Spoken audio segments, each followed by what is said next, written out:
लागी हुए सो जाने पी, राम भगत अणिया लेटी।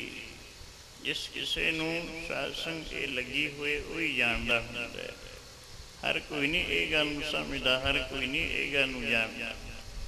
वैरागी पुछदी हालत कोई वैराग वाले समझ सकता है।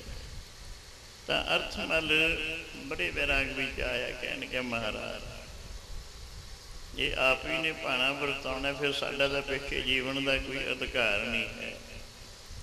जिस प्यारे सिव नेहो तिस आगे मर चलिए, त्रिग जीवन संसार ताके पाछे जीवना। फिर तो जीवन नूं दरकार है अपने प्यारे तो बिना जीवना। तो खैर सासंग उस समय गुरु बाबा जी कहणगे भी प्रेमिया जे आ गल है तो इउं करी, सातों शरीर छड्डण तो 40 दिनों बाद तू भी भाणा वरता, तू भी शरीर छड्ड देना। सासंग क्योंकि गुरमुखां नूं तां शरीर छड्डण दा पता हुंदा है, जिन्हां ने बंदगी कीती है, कमाई की है। गुरमुख आवे जाए नुकसान, गुरमुख प्यारिਆਂ ਨੂੰ पता हुंदा शरीर छड्डण दी युक्ति उन्हां पास हुंदी है कि किवें शरीर छड्डींदा है। तो खैर आओ इउं ये वचन होया कि देख काली ना करी, काली विच नहीं कोई लाभ हुंदा। 40 दिनों बाद वचन मन के शरीर छड्ड आए, कहणगे सत वचन महाराज। तो खैर सत्संग इउं वचन करके गुरु अर्जन देव महाराज जहांगीर पास पहुँचे। अगों बड़े अहंकार विच जहांगीर ने शासन कुछ सवाल गुरु बाबा जी के सन्मुख रखे। कहन लगे भी देखो, एक तो गल ये है तुसीं आपदे आप नूं गुरु सदवाउंदे हो। वड्डे वड्डे मुसलमान फकीर साडे कहंदे कहांदे वो तुहाडे नाल जा जुड़े ने, तुसीं उन्हां दा धर्म बदलवा दिता। फिर दूजा मैनूं ये गल दा पता लग्या तुसीं मेरे पुत्र अमीर खुसरो जो बागी होया सी उन्होंने पनाह दी है, उन्होंने तिलक लगाया। ये तुसीं बड़ा भारी गुनाह किया, इसलिए तुहानूं सज़ा मिलेगी। सासंग जहांगीर ने आपदे पुत्र नूं और जिहड़े नाल 500 सिपाही बागी होया सी उन्हां नूं तां जूंदियां नूं खल्लां विच मड़वा दिता सी, बड़े तसीहे दे के उन्हां नूं मार दिता सी। फिर एक चंदू ने सोचा सी वे असली गल तो रहेगी, अर्जन देव तो उस तरह। फिर चंदू ने कन भरे सन कि महाराज असली मोहरा तो अर्जन देव है, तुहाडे पुत्र नूं पनाह देने वाला। फिर जहांगीर भड़किया उसी सासंग। हाँ उही गल हूँ जहांगीर कहता है कि तुसीं बागी नूं इत्थे जो बगावत करके गया सी उन्होंने पनाह दी, उन्होंने तिलक लगाया है। फिर तीसरा कह लग्या भी मैनू पता लगे तुसीं कोई ग्रंथ रचिया, उस विच इस्लाम धर्म की नखेली की गई है। इस्लाम मत वालियां नूं बड़ा मंदा चंगा बोलिया। तो गुरु अर्जन देव महाराज कह लगे कि देख राजन, जो तू गल करदा है तेरे पुत्र दी, ये गल भी झूठी है। और जो तू कहता है कि बाणी अंदर इस्लाम मत की नखीली, ऐसा भी कोई नहीं। ये भी एवं किसी ने तेरे कन भरे। गुरबाणी ये तो निरंकार दे देश तो आई है, तुरकी बाणी आई तिन सगली चिंत मिटाई, दयाल पुरख मेहरबाना हर नानक साच वखाना। गुरबाणी विच किसी धर्म का नरादर नहीं, ये सारिਆਂ ਨੂੰ सत्कार है। साढ़े गुरु नानक महाराज का तो सारे धर्मां नूं सांझा उपदेश है। खतरी ब्राह्मण सूद वैश्य उपदेश क्यों वरना है कोई सांझा।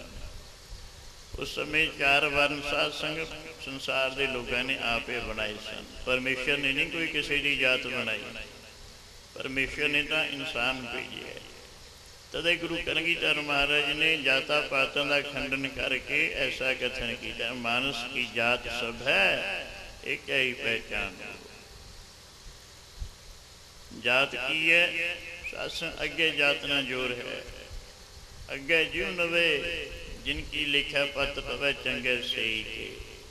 अगे दरगाह विच नहीं जाता पाता सासां पुछियां जानियां, जानो जोत ना पूछो जाती, अगे जात ना है, अगे नहीं कोई जात पात। ये तो साडे लोगों ने इत्थे बनाइया हुई ने, आ हिंदू है जी, आ मुसलमान है, आ फलाना है।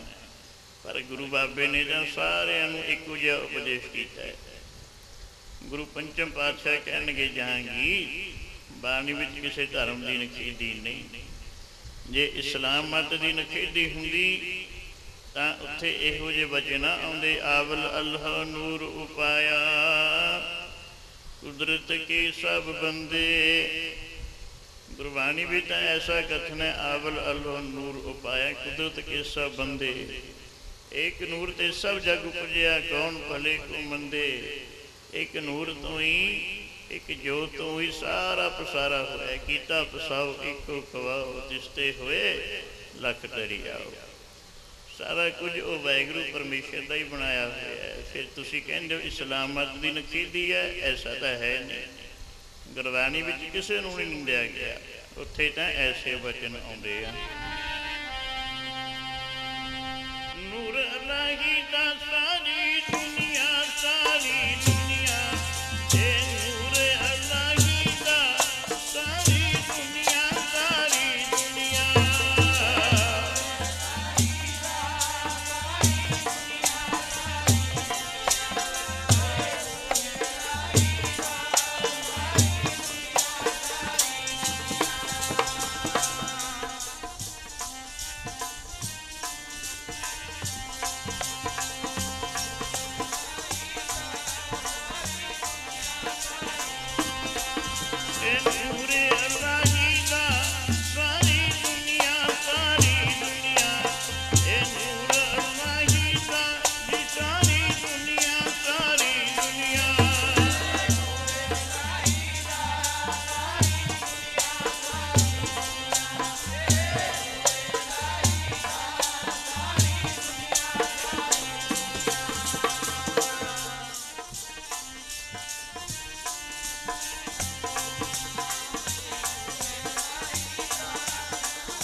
समय गुरु अर्जन देव महाराज ने जहांगीर नूं ऐसा उपदेश किया कि देख राजन, इस्लाम मत की कोई नखेदी नहीं, इस्लाम मत का कोई नरादर नहीं किया गया।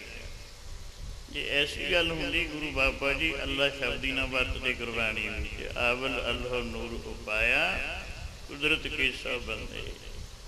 एक नूर ते सब जग उपजया, कौन भले को मंदे। फिर कह लगे इस्लाम मत वालियां नूं तां सगों उपदेश किया, पंज नमाज़ां पंज वक्त पंजे पंजा नाम, सारे धर्मां नूं उन्हां दे धर्म अनुसार उपदेश है। जे कोई मुसलमान है तो वह पंज नमाज़ां पढ़े, अपने धर्म विच परपक्क रहे। हिंदू मत वालियां नूं भी उपदेश है, तीर्थ नहावा जित सुभावा, तीर्थां ते नहाउण दा उपदेश है, पर तीर्थां ते सत्संग ढंग नाल नहाता जांदा है। ऐसा ना होवे नहावन चले तीर्थी मन खुटे तन चोर। जे ये ढंग नाल जाना फिर गुरु बाबे ने वरजे। तो खैर इत्थे सारिਆਂ ਨੂੰ उपदेश है। शासन जे कोई सिख है वो अपने धर्म ਵਿੱਚ ਪਰਪੱਕ रहे, किसी धर्म की नखेੜੀ नहीं। तो उस समय जहांगीर कहन लग्या जे ये गल है तो साडे मुहम्मद साहब की बाणी जो उन्होंने उचारी है वो अपने गुरबाणी अंदर गुरु ग्रंथ साहब अंदर दर्ज करो। तो पंचम पातशाह कहणगे जहांगीर आ गल नहीं हो सकती, क्योंकि ये बाणी तो साड़ी अपनी नहीं, ये तो वाहिगुरू का हुक्म है।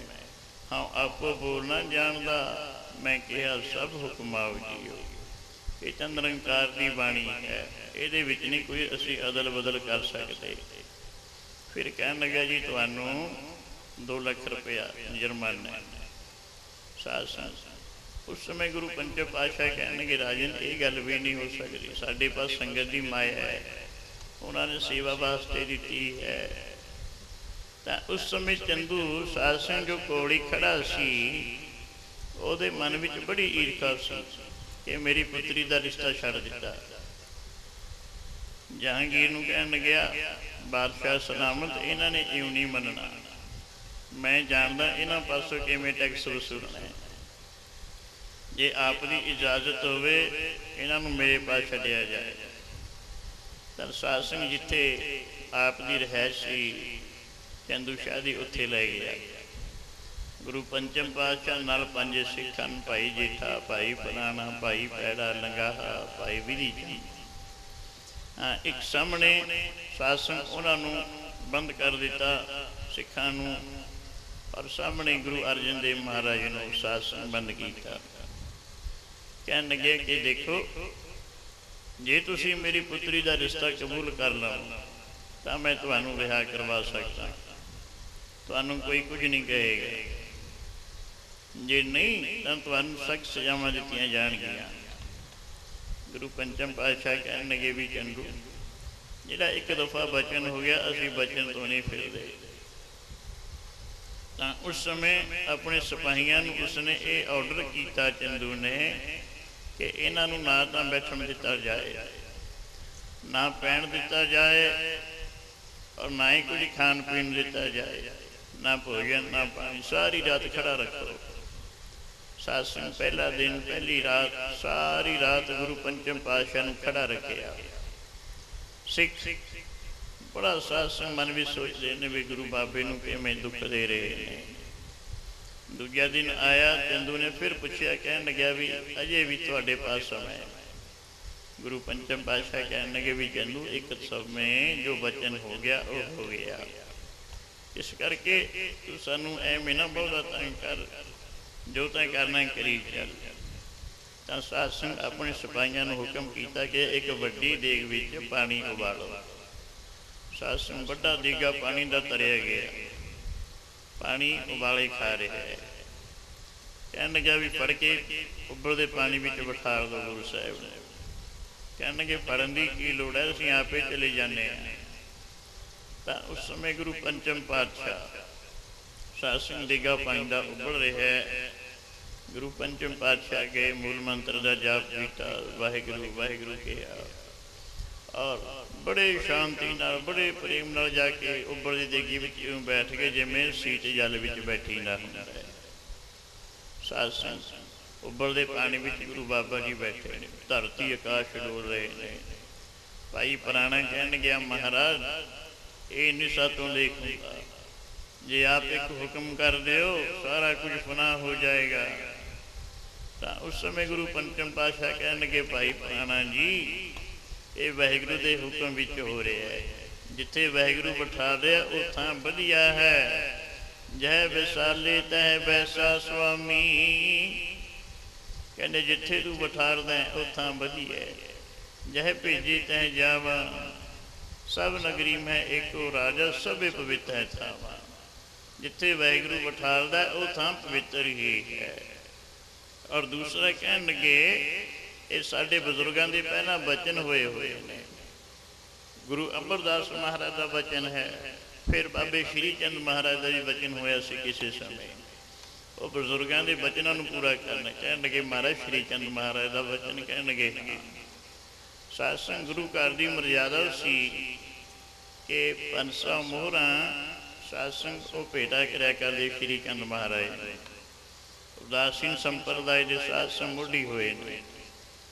तो एक दिन श्री चंद महाराज ने भाई कमलिया जी को ये कहा कि जाओ गुरु पंचम पातशाह पास, उन्होंने साडे वालों ये कहो कि हुण संगत बढ़ गई, इस करके लंगर पानी का खर्चा वध हो गया, असी 500 नहीं 1000 मोहरा लिया करांगे और एक घोड़ा सानू भेटा करो। पर इस गल का ख्याल रखना कि जाके सुनेहा दे के मुड़ आना, उत्थे बैठना नहीं पूरा भी। सत्संग भाई कमलिया जी गए गुरु पंचम पातशाह के पास, बेनती की गरीब नवाज श्री चंद महाराज का यह वचन है कि 1000 मोहर भेटा कराया कर और एक घोड़ा भी उन्होंने मंगे है। सत्संग बाबे श्री चंद महाराज का बड़ा सत्कार से गुरु घर में। अज का कुछ समा होर है, कई सत्संग आपो अपनी बोली दुनिया बोलती है।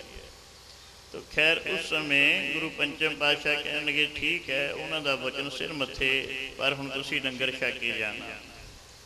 सत्संग इधर श्री चंद महाराज का वचन सी कि बैठना नहीं। गुरु अर्जन देव महाराज ने वचन किया कि लंगर छक के जाना। कहन लगे वचन मनना भी जरूरी है। सत्संग लंगर में चले गए। हुण खड़े खड़े प्रशादा मंग रहे हैं। माता गंगा जी प्रशादा वरता रहे हैं, लंगर की सेवा कर रहे हैं। माता गंगा जी कह लगे प्रेमिया बैठ के प्रशादा छकी जाए। भाई कमलिया जी कहते माता जी मैनू मेरे गुरु का हुक्म नहीं, श्री चंद महाराज ने वचन कराया कि खड़े खड़े मुड़ना है, प्रशादा दो मुरे हो गए। माता गंगा जी ने फिर ना ख्याल कराया, कह लगे बैठ के छक प्रशादा। सत्संग भाई कमलिया फिर मुरे हुए, माता जी प्रशादा दो मैं जाना है। तो उस समय माता जी कह लगे माता गंगा जी भी प्रेमिया तू तो इं करदा जिमें औधिया आउंदे हुंदे ने, भाव बरंट लैके जिहड़ा आउंदा उहनूं औधिया कहंदे ने। सत्संग नाले प्रशादा हत्थ च रख दिता। खैर कमलिया जी प्रशादा छक के मुड़ आए, श्री चंद महाराज नूं आके सारी गल दसी। कह लगे प्रेमिया बैठा तो नहीं, कह लगे महाराज आप दा हुक्म मन्निया, पर माता गंगा जी ने ऐसे वचन कहे ने कि तू इं करदा जिवें औधिए करदे हुंदे ने। तो उस समय श्री चंद महाराज कहन लगे भी उन्होंने ये नहीं पता कि हुण गुरु घर में बरंटी आया कर। ये वचन भी श्री चंद महाराज ने पहला कर दिता सी। तो उस समय गुरु पंचम पातशाह कहते हैं कि सतपुरुषों का वचन टलिया नहीं करता, भावें चंद्रमा नाश हो जावे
समय गुरु पंचम पातशाह कहन लगे भाई प्राणा जी नूं कि सतपुरुषां दा बचन टलदा नहीं हुंदा, उन्हां दे बचनां नूं पूरा कर रहे हैं।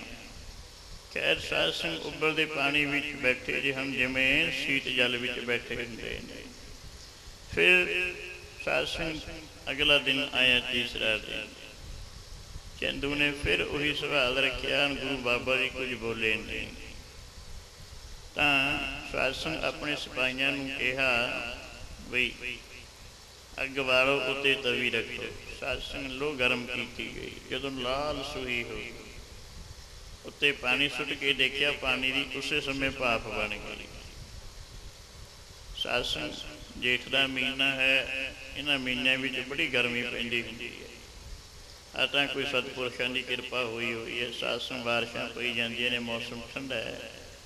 नहीं ये जेठ आठ के महीनों में साधसंग बड़ी धुप बड़ी गर्मी पैंदी हुंदी है। तो खैर तवी तप रही है, साधसंग अग की तरह लाल हुई पई है। कहने लगा अजे भी मन जाओ, नहीं तुहानू इत्थे बिठा लेंगे। कहने लगे भी ये थां भी पवित्र है, जिथे गुरु वाहिगुरु बिठालदा है वो थां पवित्र ही पवित्र है। साधसंग उस समय पंचम पातशाह बड़े प्रेम नाल मूल मंत्र का जाप करके साधसंग तपदी तवी ते जा बैठे। मासड़न की आवाज़ आउण लगी, धरती आकाश डोल गया। बड़े बड़े देवी देवते हथ बनी खड़े ने। महाराज एक दफा हुक्म कर दो।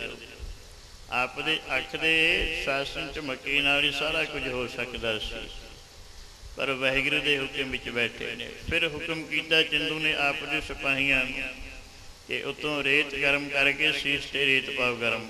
साधसंग वो क्रिया भी होनी शुरू हो गई। तो उस समय साईं मियाँ मी बड़े वैराग विच साधसंग गुरु बाबे के सन्मुख पेश हुए। दोहे बांह खड़ियां कर लिया। कहने लगे महाराज एक दफा हुक्म करो, एक पासे मैं धरती नूं एक पासे आकाश नूं रख के दोहां दी ताड़ी मार देना, सारा कुछ खत्म कर देंगे। तो उस समय गुरु पंचम पातशाह कहन लगे साईं जी आपां इत्थे किहनूं खत्म करना चाहुंदे हां। कहन लगे महाराज कोई बचन ही कर दो, इन्हां नूं पाप कमा रहे ने। कहन लगे साईं जी ये वाहिगुरू दे हुक्म विच हो रहा जो कुछ हो रहा है। आपे पावक आपे पवना, थले वो बल की रहा पावक। पावक कहते हम अग। कहन लगे अग विच भी तो वाहिगुरू परमेश्वर ही है, जे गर्म रेत पै रहा वो भी परमेश्वर का ही दाता। सारे पासे परमेश्वर का ही हुक्म चल रहा है। साधसंग गुरु पंचम पातशाह तती तवी ते बैठ के भी सानू ये उपदेश कर रहे हैं। मिठा लगदा गुरु जी तेरा बहाना जी, मिठा लगदा, मिठा लगदा गुरु जी तेरा बहाना जी, मिठा लगदा, मिठा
किया मीठा लागे, हर नाम पदार्थ नानक मांगे।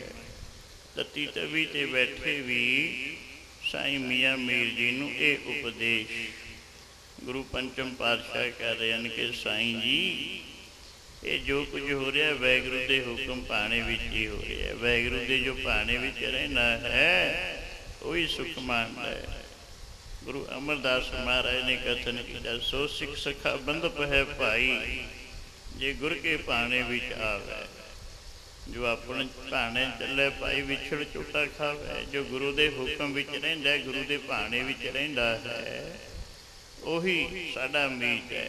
सासंग ऐसा कथन किया।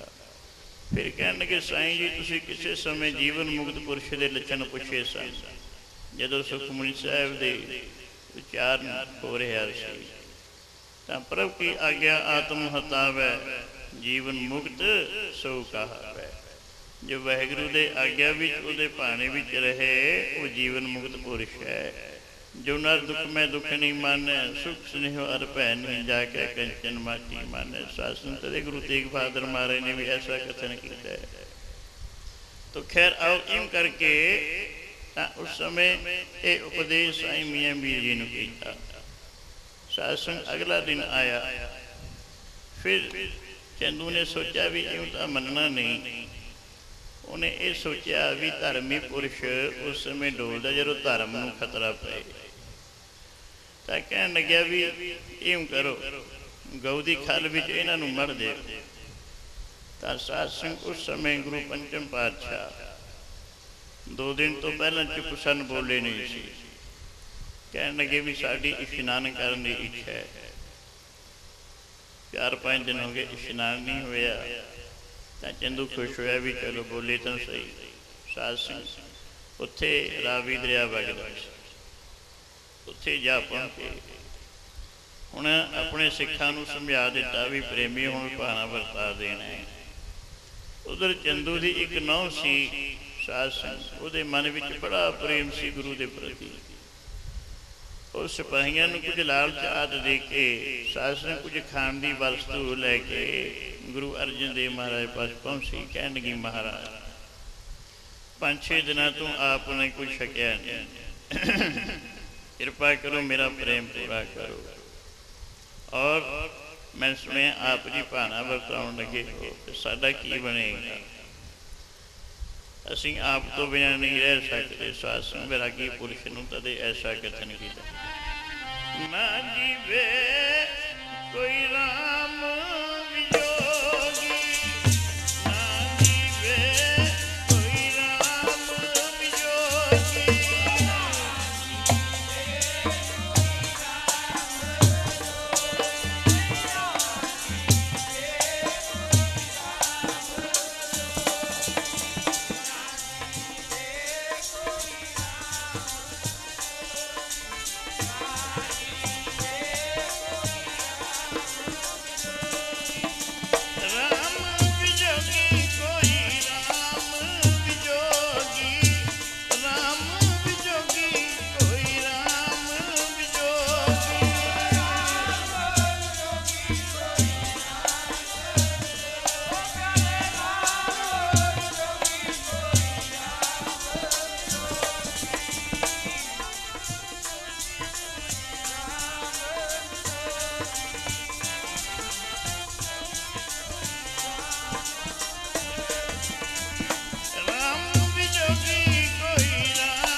ਵਿਰਾਗੀ ਪੁਰਸ਼ ਸਾਧ ਸੰਗ ਆਪਣੇ ਗੁਰੂ ਤੋਂ ਬਿਨਾਂ ਜਿਉਂਦਾ ਨਹੀਂ ਰਹਿੰਦਾ। ਤਾਂ ਉਸ ਸਮੇਂ ਉਹ ਚੰਦੂ ਦੀ ਨਹੁੰ ਕਹਿਣਗੇ ਗਰੀਬ ਨਿਵਾਸ ਸਾਡਾ ਕੀ ਬਣੇਗਾ? ਕਹਿਣਗੇ ਬੇਟਾ ਅਸੀਂ ਤਾਂ ਪਾਣਾ ਵਰਤਾ ਦੇਣੇ, ਤੈਨੂੰ ਜਾਂਚ ਹੈ ਤੂੰ ਸਿਮਰਨ ਕਰਦੀ ਹੈ, ਜੇ ਤੂੰ ਨਹੀਂ ਰਹਿ ਸਕਦੀ ਤੂੰ ਵੀ ਪਿੱਛੋਂ ਪਾਣਾ ਵਰਤਾ ਦੇ। ਉਹਨੂੰ ਵੀ ਸਾਧ ਸੰਗ ਬਚਨ ਹੋ ਗਿਆ।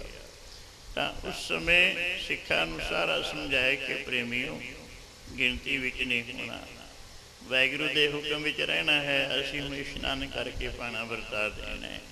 ਤਾਂ ਸਾਧ ਸੰਗ ਉੱਥੇ ਗੁਰੂ ਪੰਚਮ ਪਾਤਸ਼ਾਹ ਨੇ ਰਾਵੀ ਵਿੱਚ ਇਸ਼ਨਾਨ ਕੀਤਾ। ਇੱਥੇ ਵੱਖ ਵੱਖ ਵਿਦਵਾਨਾਂ ਦੀਆਂ ਕਈ ਵਿਚਾਰਾਂ ਆਉਂਦੀਆਂ ਨੇ। ਕਈ ਪ੍ਰੇਮੀ ਸਾਧ ਸੰਗ ਇਤਿਹਾਸ ਵਿੱਚ ਐਸਾ ਲਿਖਦੇ ਹਨ ਕਿ ਗੁਰੂ ਪੰਚਮ ਪਾਤਸ਼ਾਹ ਜਦੋਂ ਇਸ਼ਨਾਨ ਕਰਨ ਲੱਗੇ ਉਸ ਸਮੇਂ ਇਸ਼ਨਾਨ ਕਰਦੇ ਕਰਦੇ ਬਿਮਾਰੀ ਉੱਥੇ ਅਲੋਪ ਹੋ ਗਈ। ਸਾਧ ਸੰਗਤਾਂ ਨੇ ਇਹ ਲਿਖਿਆ। ਔਰ ਕਈ ਪ੍ਰੇਮੀਆਂ ਨੇ ਐਸਾ ਇਤਿਹਾਸ ਵਿੱਚ ਲਿਖਿਆ ਕਿ ਗੁਰੂ ਬਾਬਾ ਜੀ ਨੇ ਸਰੀਰ ਛੱਡਿਆ, ਫਿਰ ਜਦੋਂ ਚਾਦਰ ਉਠਾਈ ਉੱਥੇ ਕੁਝ ਨਾ ਬਚਿਆ। ਪਰ ਜਦੋਂ ਸਾਧ ਸੰਗ ਜੋ ਜਮਦਮੀ ਟਕਸਾਲ ਹੈ ਉਹਦਾ ਇਹ ਕਥਨ ਹੈ ਕਿ ਗੁਰੂ ਅਰਜਨ ਦੇਵ ਮਹਾਰਾਜ ਨੇ ਉੱਥੇ ਇਸ਼ਨਾਨ ਕਰਕੇ ਸਰੀਰ ਨੂੰ ਛੱਡਿਆ, ਫਿਰ ਉੱਥੇ ਸੰਸਕਾਰ ਹੋਇਆ ਸਾਧ ਸੰਗ। ਫਿਰ ਗੁਰਦੁਆਰਾ ਡੇਰਾ ਸਾਹਿਬ ਉੱਥੇ ਬਣਿਆ। ਉੱਥੇ ਜੋ ਵੀ ਸਾਧ ਸੰਗ ਅਸਥੀਆਂ ਫੁੱਲਾਂ ਦੀ ਉਹ ਰਸਮ ਹੋਈ ਸੀ। ਤੋ ਇਉਂ ਕਰਕੇ ਜਿਉਂ ਜਲ ਮੈਂ ਜਲ ਆਏ ਖਟਾਨਾ, ਤਿਉਂ ਜੋਤੀ ਸੰਗ ਜੋਤ ਸਮਾਨਾ। ਮਿਟ ਗਏ ਗਵਨ ਪਾਏ ਵਿਸਰਾਮ, ਨਾਨਕ ਪ੍ਰਭ ਕੇ ਸਰ ਕੁਰਬਾਨ। सूरज किरण मिले जल का जल हुआ राम, ज्योति ज्योत अली संपूर्ण थी राम। सूरज किरण मिले, सूरज किरण मिले, सूरज किरण मिले, सूरज किरण मिले।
जल का जल हुआ राम, ज्योति ज्योत रली संपूर्ण थिया राम। सास गुरु पंचम पातशाह ने यूं फिर लाहौर विच पाना वरताया।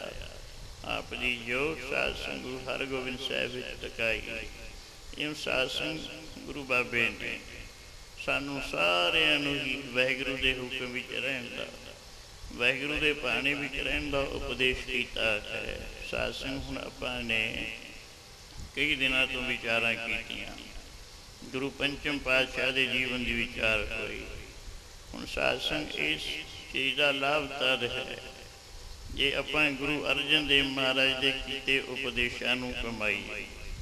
ਗੁਰੂ ਬਾਬੇ ਦਾ ਉਪਦੇਸ਼ ਕੀ ਹੈ? ਸਿਮਰੋ ਸਿਮਰ ਸਿਮਰ ਸੁਖ ਪਾਵੋ, ਕਲ ਕਲੇਸ਼ ਤਨ ਮਾਹੇ ਮਟਾਵੋ। ਕਿ ਪ੍ਰੇਮੀਓ ਵਾਹਿਗੁਰੂ ਦਾ ਸਿਮਰਨ ਕਰੋ, ਭਜਨ ਕਰੋ। ਸੰਸਾਰ ਵਿੱਚ ਤਾਂ ਦੁਖੀ ਦੁੱਖ ਹੈ, ਕੱਲਾ ਕਲੇਸ਼ ਦਾ ਭਰਿਆ ਹੋਇਆ, ਕਿਸੇ ਪਾਸੇ ਸੁੱਖ ਨਹੀਂ। ਨਾਨਕ ਦੁਖੀਆ ਸਭ ਸੰਸਾਰ, ਸੰਸਾਰੀ ਦੁਖੀਆਂ ਦਾ ਤੁਰਿਆ ਫਿਰਦਾ। ਕਿਸੇ ਨੂੰ ਕੋਈ ਦੁੱਖ ਲੱਗਿਆ, ਕਿਸੇ ਨੂੰ ਕਿਸੇ ਕਿਸਮ ਦਾ ਦੁੱਖ ਹੈ, ਕਿਸੇ ਨੂੰ ਕੋਈ ਕਲੇਸ਼ ਆ ਚਿੰਬੜਿਆ, ਕਿਸੇ ਨੂੰ ਕੋਈ ਕਲੇਸ਼ ਆ ਚਿੰਬੜਿਆ ਹੈ। ਤਾਂ ਇਹਨਾਂ ਦੁੱਖਾਂ ਤੋਂ, ਕਲੇਸ਼ਾਂ ਤੋਂ, ਪਾਪਾਂ ਤੋਂ ਬਚਣ ਦਾ ਉਪਾਅ ਗੁਰੂ ਅਰਜਨ ਦੇਵ ਮਹਾਰਾਜ ਨੇ ਸਾਨੂੰ ਦੱਸਿਆ ਕਿ ਭਾਈ ਪ੍ਰਭੂ ਦਾ, ਵਾਹਿਗੁਰੂ ਦਾ ਸਿਮਰਨ ਕਰੋ। ਸਿਮਰਨ ਕੀਤਿਆਂ ਹੀ ਸੁੱਖ ਦੀ ਪ੍ਰਾਪਤੀ ਹੈ। ਸਿਮਰਨ ਤੋਂ ਦੂਰ ਹੋਇਆ ਸਾਧ ਸੰਗ ਦੁਖੀ ਤਾਂ ਇਨਸਾਨ ਹੈ ਹੀ। ਇਸ ਕਰਕੇ ਆਪਾਂ ਗੁਰੂ ਬਾਬੇ ਦੇ ਜੀਵਨ ਦੀ ਵਿਚਾਰ ਕਰੀਏ। ਸਾਧ ਸੰਗ ਉਹਨਾਂ ਦੇ ਉਪਦੇਸ਼ਾਂ ਨੂੰ ਕਮਾਓ, ਵਾਹਿਗੁਰੂ ਦਾ ਭਜਨ ਕਰੋ, ਸਿਮਰਨ ਕਰੋ। ਬ੍ਰਹਮ ਗਿਆਨੀ ਸਤਿਪੁਰਸ਼ਾਂ ਨੇ, ਸੰਤ ਬਾਬਾ ਅਜੀਤ ਸਿੰਘ ਜੀ ਮਹਾਰਾਜ ਬ੍ਰਹਮ ਗਿਆਨੀ ਸੰਤ ਬਾਬਾ ਰਾਮ ਸਿੰਘ ਜੀ ਗੰਡੂਆ ਸਾਹਿਬ ਵਾਲੇ, ਦੇਖੋ ਕਿਤਨਾ ਪਰਉਪਕਾਰ ਕਰ ਰਹੇ ਨੇ। ਇਹ ਮਕਸਦ ਕੀ ਹੈ ਕਿ ਸੰਸਾਰ ਸਿੱਧੇ ਰਾਹੀਂ ਪੈ ਜਾਏ, ਵਾਹਿਗੁਰੂ ਦਾ ਭਜਨ ਕਰੇ, ਸਤਸੰਗ ਕਰਕੇ ਨਾਮ ਨਾਲ ਜੁੜੇ, ਨਾਮ ਦੀ ਮਹਿਮਾ ਦਾ ਪਤਾ ਲੱਗੇ। ਇਹਨਾਂ ਦੁਨੀਆ ਨੂੰ ਸਾਧ ਸੰਗਤ ਦੇ ਇਤਨੇ ਵੱਡੇ ਵੱਡੇ ਪਰਉਪਕਾਰ ਕਰ ਰਹੇ। ਦੇਖੋ ਕਿਤਨੇ ਦਿਨਾਂ ਦਾ ਸਮਾਗਮ ਸਤਿਪੁਰਸ਼ਾਂ ਨੇ ਰੱਖਿਆ ਹੈ, ਇਹ ਸਾਡੇ ਭਲੇ ਵਾਸਤੇ ਹੀ ਹੈ। ਇਸ ਕਰਕੇ ਸਾਧ ਸੰਗ ਸਤਿਪੁਰਸ਼ਾਂ ਦੇ ਪਾਸ ਆਉਂਦੇ ਹੋ, ਉਹਨਾਂ ਦੇ ਬਚਨਾਂ ਨੂੰ ਕਮਾਇਆ ਕਰੋ, ਤਦੇ ਸਮਾਜ ਸਫਲਾ ਹੈ। ਤੋ ਸਾਧ ਸੰਗ ਆਓ ਹੁਣ, ਕਿਉਂਕਿ ਸਮਾਂ ਨਹੀਂ ਇਜਾਜ਼ਤ ਦਿੰਦਾ। 11 ਵਜੇ 5 ਮਿੰਟ ਰਹਿੰਦੇ ਹਨ। ਸਾਰੇ ਪ੍ਰੇਮੀ ਗੁਰੂ ਸਤੋਤਰ ਵਿੱਚ ਬੋਲੋ। ਜਿਤਨੇ ਵੀ ਸਾਧ ਸੰਗ ਸਤਿਪੁਰਸ਼ ਪਹੁੰਚੇ ਹਨ, ਜਿਵੇਂ ਬਾਬਾ ਮੇਜਰ ਸਿੰਘ ਜੀ ਨਾਨੋਵਾਲ ਤੋਂ, ਜੋ ਸਿੱਧ ਪੁਰਸ਼ਾਂ ਦੇ ਸਾਧ ਸੰਗ ਉੱਥੇ ਸੇਵਾ ਕਰ ਰਹੇ ਨੇ, ਬਾਬਾ ਮਸਤ ਰਾਮ ਜੀ ਹੋਏ ਨੇ, ਉਹਨਾਂ ਦੇ ਸਥਾਨ 'ਤੇ ਸੇਵਾ ਕਰਦੇ, ਇਹਨਾਂ ਦਾ ਵੀ ਧੰਨਵਾਦ ਜੀ ਆਇਆਂ ਨੂੰ। ਹੋਰ ਜਿਤਨੇ ਮਹਾਂਪੁਰਖ ਪਹਿਲਾਂ ਕੀਰਤਨ ਕਰਦੇ ਰਹੇ, ਉਹਨਾਂ ਦਾ ਵੀ ਸਾਧ ਸੰਗ ਧੰਨ, ਸਤਿਪੁਰਸ਼ਾਂ ਦਾ ਧੰਨਵਾਦ। ਸਾਰੀਆਂ ਸੰਗਤਾਂ ਦੇ ਦਰਸ਼ਨ ਕਰਵਾਏ। ਹੁਣ ਸਾਰੇ ਪ੍ਰੇਮੀ ਰਲ ਮਿਲ ਕੇ ਗੁਰੂ ਸਤੋਤਰ ਵਿੱਚ ਬੋਲੋ, ਫਿਰ ਸਮਾਪਤੀ ਕਰੀਏ। ਧੰਨ ਹੈ ਧੰਨ ਹੈ ਧੰਨ ਹੈ ਗੁਰੂ ਨਾਨਕ ਸਾਹਿਬ, ਧੰਨ ਹੈ।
प्यारा लगेगा बोल प्यारिया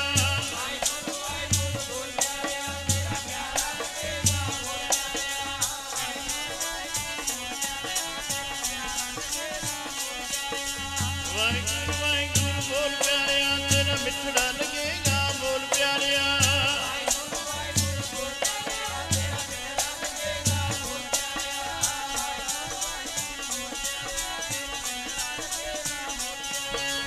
सतनाम श्री वाहिगुरु बोल चले ना डोल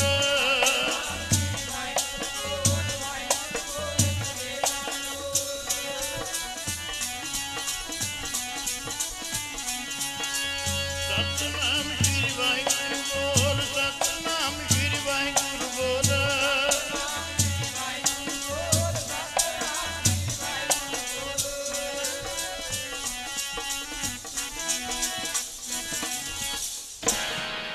सो अब सासन कितना समा प्रवान करो हुआ भुलां दी खिमा हुण सारे प्रेमी रल मिल के अरदास भी शामिल होने की कृपालता करो।